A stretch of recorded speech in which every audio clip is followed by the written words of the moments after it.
Porto Alegre conta com um sistema de patinetes elétricos desde fevereiro. O serviço tem gerado dúvidas na população sobre como utilizar de forma segura o meio de locomoção. A gente conversa agora com o gerente de desenvolvimento e inovação da EPTC, Augusto Langer. Seja bem-vindo, Augusto. Boa noite, obrigado pelo convite e a oportunidade. Bom, Augusto, vamos começar, né? Primeiro, quem é que pode utilizar o patinete? Existe uma idade mínima ou até mesmo máxima? Olha, as empresas sempre recomendam e consta no aplicativo, né, a idade no mínimo 18 anos. Sim. Tá? É o que eles recomendam. O CTB ele não determina o modal patinete, então a gente não tem nem a fiscalização. Agora, é um pouco, digamos, óbvio, né, que as crianças e adolescentes não utilizem para a questão da segurança. Pois é, porque o pessoal em determinado momento reclamou, algumas semanas, o mês passado, especialmente nos parques, né? Porque os pais alugam, dão para a criançada e a criançada fica andando exato. ali. Pais responsáveis acabam habilitando, Sim. colocam o cartão e entrega para a criança. A gente recomenda que realmente não faça. Por enquanto é só uma recomendação de vocês. Exato. Sim. Agora, como é que está funcionando a fiscalização desses patinetes? De fato, existe uma fiscalização? Fico pensando assim, qual o local, né, o local apropriado para o trânsito? Lembrando que as calçadas têm pedestres e ele não deixa de ser... Sempre aquela lei do maior, bom, se tem uma pessoa e mais o patinete, eu acho que está, né, em vantagem, digamos assim, ou é maior do que um pedestre andando com seus próprios pés. Exato. Hoje a EPTC ela tem instruído as pessoas, né, e tentado educar para que se locomovam devagar, que cuidem do pedestre, e inclusive idosos, né, deficientes visuais e tudo, que se tem esse cuidado. E principalmente na questão que as pessoas estão deixando nas calçadas, né? A pessoa termina de usar e não coloca no local apropriado, né? Deixa em frente a um portão ou cruzado no meio de uma calçada e atrapalha. Sim. Né? Você imagina um deficiente visual andando ali. E quanto à pergunta de como é que se deve, existe uma resolução do Conselho Nacional de Trânsito que determina que nas ciclovias, ciclofaixas, ciclorotas, é permitido e até 20 km por hora com o patinete. Que, inclusive, a empresa de locação, ela limita a 20 km por hora. O usuário não consegue passar dessa velocidade. E ela determina que na calçada também se pode usar, apesar de não ser recomendado, né, pelas pessoas estarem ali, mas é só até 6 km por hora. Tá? Então, vocês têm que reduzir a velocidade. É uma velocidade bem menor. Sim. E a gente pede, né? A gente praticamente suplica para que tomem cuidado, vão devagar. Se tiver muita gente, não acelera, vai embalando com o pé até sair as pessoas e que busquem as ciclovias e ciclofaixas. Sim. As medidas de segurança recomendadas também, por exemplo, no caso da bicicleta, é altamente recomendável. E aqui estou olhando para um painel nosso que reproduz a cidade ali no Iberê Camargo. Na ciclofaixa ou na ciclovia, tem um ciclista devidamente com o seu capacete. Né? E eu fico pensando, 20 km por hora, e a gente vai entrar nessa questão, é uma velocidade que pode causar um acidente e machucar a pessoa de maneira grave. Hoje, a recomendação também, até mesmo do aplicativo, porque as pessoas não vão carregar nem todo mundo tem o acesso a um capacete ou está com ele debaixo do braço. Certo. A legislação não exige, hoje. E por ser também a velocidade baixa, né, o 20 km por hora é o máximo, mas é difícil de se chegar. Então, não tem essa exigência. O que as empresas têm feito, e nós concordamos e sugerimos, é algumas campanhas com doações de capacetes para os usuários. Isso é uma coisa bem importante e legal. Quem tiver, né, em casa, é bom. Então, para evitar, né? A gente recomenda, mas não é obrigatório. Especialmente, né, com a cabeça, a 20 km por hora, pode parecer, para quem transita de automóvel, por exemplo, uma velocidade baixa, mas você andando na rua, na calçada, 20 km por hora, uma batida de cabeça ali no chão ou em alguma coisa vai machucar e de forma séria. E fico pensando também naquele que é pedestre, que esse mesmo não está de capacete, né? E esbarrando com alguém de patinete, o risco é grande. Exato. A gente tem que ter o bom senso, né? Sim. As pessoas vão se educando, né, aos poucos, né? O próprio ato de dirigir, as pessoas vão adquirindo essa educação e andar, conviver com os outros é É isso que a gente conta. Bom, no trânsito existe, né, um termo chamado direção defensiva. Inclusive, alguns cursos, existem até cursos, né, pós, carteira de motorista, você já habilitado, pessoas que têm medo. Se tem instrutores que tentam ensinar a gente a ter uma direção defensiva. Como ela funcionaria? Eu acho que tu deu uma dica boa, né? Isso é uma recomendação da EPTC. Na calçada, andar ou empurrando patinete tradicional, com o pé, tração no pé, ou a 6 km por hora. Exatamente. 6 é o limite e na verdade, se uma pessoa está andando rápido, ela está mais ou menos 6 km por hora. Eu ia te dizer isso, Augusto. Eu me lembro você em casa que faz musculação, vai na academia, 6 km por hora, 5 é a média que a gente faz na esteira. Exatamente. Caminhando, né? Então, essa é a recomendação. Bom, até o final de julho será apresentada uma proposta de regulamentação do serviço. Como é que está funcionando esse processo? A gente sabe que é algo muito novo e quando chega a novidade, a experiência, as coisas acontecem e aí se começa a refletir sobre a legislação. Vai existir uma regulamentação, uma legislação específica? E a gente tem que lembrar que, além dos patinetes, também tem a alocação de bicicletas, as antigas, aquelas laranjas, e agora tem amarelas ou de outras cores. Exato. As bicicletas laranjas, elas têm a estação, né? Sim. Física, o sistema é diferente. A nova, ela não tem estação, apenas recomendação de locais apropriados para se deixar. A gente está trabalhando, sim, muito forte nessa regulamentação.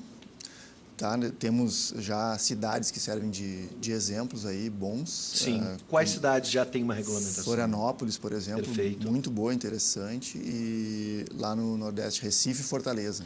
Pode dar alguma...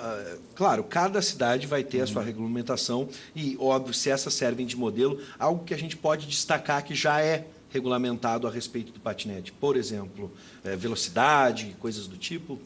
A velocidade já está na legislação federal, né? Tá. Então, nosso entendimento na EPTC, na prefeitura, é de que nós não vamos regrar essa parte, porque a legislação federal está acima e não cabe ao município, né? Perfeito. Falar sobre isso. Então, a circulação ela vai continuar como está no CONTRAN. Nós estamos vendo a questão do estacionamento, né? Digamos assim, entre aspas, estacionamento dos patinetes e bicicletas, como a pessoa deve... conduzir, onde é que ela deve deixar e a possibilidade das vagas. Tá? Isso que a gente vai colocar aí. E os exemplos das outras cidades são bons nisso. Sim. A ideia, por exemplo, lá na Recife, Fortaleza, eles fizeram um modelo assim, em locais privados, né? Lojas, comércio, restaurantes, tu coloca aquele no espaço do recuo viário, que ele não está no passeio onde as pessoas caminham, ele está depois, sabe, aquelas calçadas mais largas. Sim. Então, ali, ok, é um estacionamento, pode disponibilizar ali, a pessoa tira e deixa. Então, isso que a gente quer estabelecer. E existe também nas outras cidades, e é uma possibilidade, de algum local público, né? Uma calçada maior, que a gente coloque um espaço ali. Vou dar um exemplo na Orla, por exemplo, que tem aquelas calçadas, aqueles espaços públicos bem grandes, né? A gente colocaria, esse determinado local de X metros vai ser para os patinetes, sinalizado corretamente. Esse é um exemplo que lá nas outras cidades eles estão fazendo, tem até a determinação de quantos metros, como é que vai ser a sinalização. Então, esses exemplos... Com uma sinalização, claro. Exato. Perfeito. Propícia para se estacionar ali, bicicletas, patinetes, sejam compartilhadas ou privadas, né? Tendo, por exemplo, um bicicletário, a pessoa pode prender a bicicleta dela mesma, é uma vaga pública, né? Sim. Não vai ficar exclusiva de empresas, vai ficar para quem quiser. Bom, se comparado a outros estados, como é que está a adaptação desse novo modal no Rio Grande do Sul, se a gente comparando já com ela? Ainda a gente é algo muito novo, a população tem gente que não entendeu ainda, né, o que é. Olha, assim, mas quando tem um monte de patinete jogado aí, o que é isso? Como é que funciona o serviço? Hoje a gente ainda está engatinhando? Não, engatinhando não. As pessoas em Porto Alegre receberam muito bem. A gente tem um retorno bem positivo. Tá? Tanto o pessoal perguntando como é que eu faço para elogiar e para pedir que fique esse serviço. A gente recebeu muito esse... Eles ligam para a EPTC para falar. Isso. E quem nos encontra, para falar de diversos assuntos, pergunta, eu quero escrever porque eu quero que fique, eu quero registrar esse pedido. Então, é muito bom. E pelo uso, né? As empresas nos relatam que tem muitos usuários e bem ativos, eles repetem, né? Não é só experimental, gente que usa semanalmente, diariamente. Sim. Que que não é para o lazer, né? Tem usado para os seus compromissos, Sim. estudos, Eu fico trabalho. pensando na questão do agente de trânsito que está ali, por exemplo, pegar a Avenida Oswaldo Aranha. Se ele flagrar alguém com o patinete na via, né, isso é um problema, ele deve orientar ou não? Entra, por exemplo, dentro da legislação que já tem no código aquela distância da bicicleta que a gente tem de 1,5 m, se eu não me engano. Hoje, como é que o agente enxerga quem está usando o patinete? Ainda não tem um artigo específico, né, no Código de Trânsito. O agente ele vai orientar, ele vai, né, chamar, vai pedir, vai tentar conversar, se ele conseguir, né? Sim, se a pessoa não passar voando. Exatamente. Claro. Abordar a pessoa, né? No momento é isso, né? Até porque a gente está em fase de testes, né? Não tem regulamentação. Então é assim que a gente Por enquanto não há multa, não há infração, não. Mas há orientação do agente. Ele pode orientar. Sim, claro. Sim. Fazendo uma projeção para os próximos anos, como é que esses patinetes elétricos, né, podem mexer com a configuração do trânsito gaúcho? A gente tem visto, por exemplo, eu acompanhei agora, posso estar enganado, mas a gente tem na Ipiranga, mais próximo ao Palácio da Polícia, agora definitivamente há uma curva, completaram ali a faixa para que se possa ter sobre a Ponte da Zenha ali, por exemplo, né? Completando então nos dois sentidos, fazendo o retorno para quem quer andar na Ipiranga, centro-bairro, bairro-centro.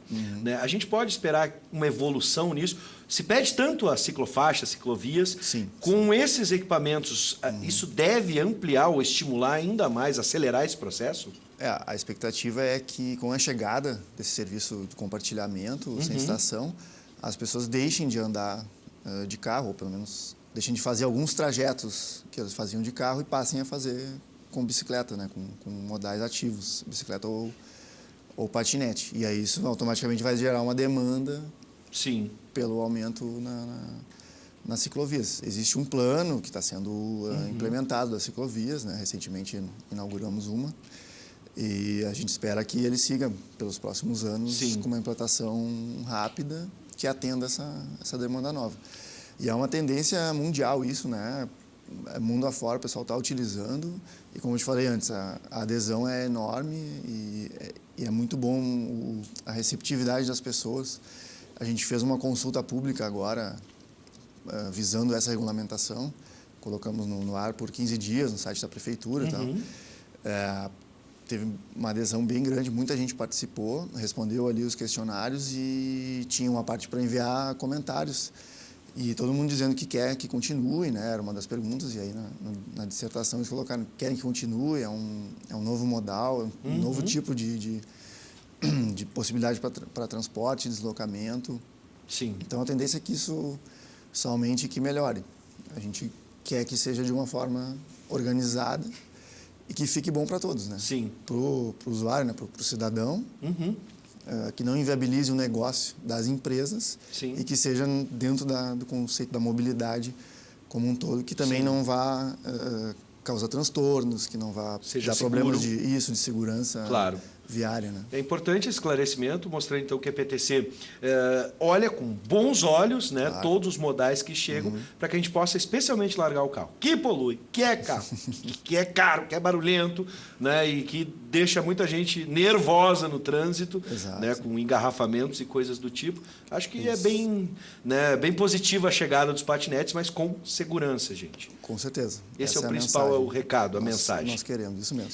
Bom, Augusto Langer, muito obrigado EPTC por atender o nosso convite. Sejam sempre bem-vindos e que a gente possa andar, não importa o modal, mas com segurança no trânsito e respeitando o próximo. Tá certo. Eu que agradeço a oportunidade e obrigado. Seja sempre bem-vindo.